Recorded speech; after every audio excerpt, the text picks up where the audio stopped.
Hey, weight loss warriors, coming to you on this unseasonably cold, well, I don't want to say cold, but cool June day. It's windy, it's cloudy, and I hope the picture comes in pretty clear for you because it's a very cloudy day. But wanted to talk to you today about weight plateaus. When I first started considering having weight loss surgery, looking at the blogs and support groups, a lot of people talked about the plateaus and said, well, you plateau at like the 3rd week and you'll plateau at the 5th week and just expect it.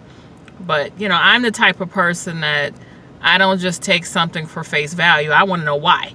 I said, why is it that you plateau at 3 weeks? Or why is it that you plateau at 5 weeks? And people would say, well, it just is. That's just how it goes. So that was never a good enough answer for me. So I did some digging around. I talked to some dietitians and things like that. And really what it comes down to is if you're plateauing, there's a few key things that you probably are missing from your routine.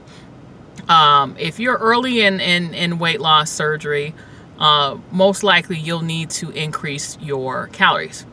If you're, say, taking in 500 calories and you get to where you're not seeing a weight loss, you need to bump your calorie intake up. Of course, you do this with the guidance of your surgeon and your dietitian, your nutritionist, depending on where you are in the stage. But that seems to be a huge issue in those early weeks as to why people plateau. They're not taking in enough calories. They are struggling to get their protein in, to get their water, if they've gotten to the point where they're starting to take their vitamins, things like that. But that tends to be the number one thing that causes the plateaus early on.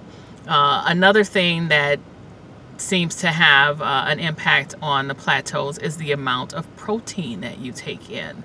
If you're not getting enough protein in, your weight loss will stall. And this is no matter where you are in your weight loss surgery journey. I mean, even for myself, 5.5 years out, if I'm not eating enough protein, I notice a difference on the scale almost immediately.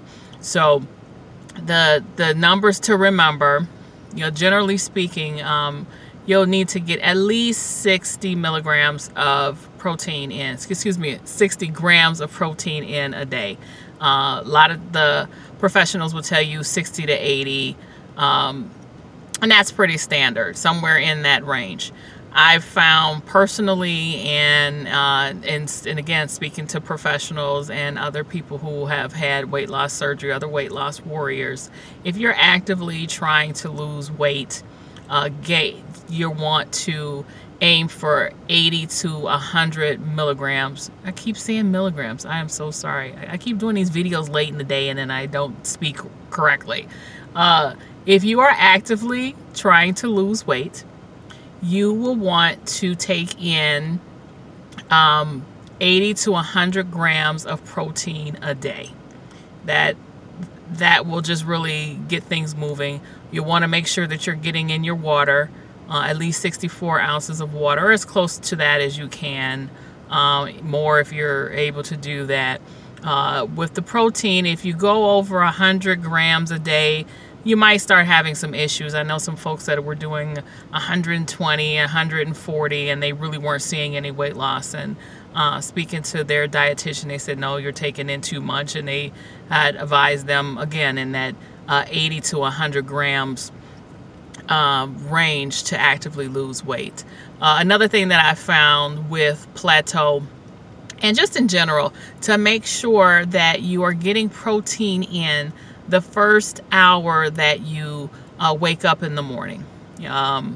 Water's great to get the metabolism going, but for us weight loss patients, having the protein within the first hour is really a good way to get the metabolism going for us too, and especially if you are trying to break a stall.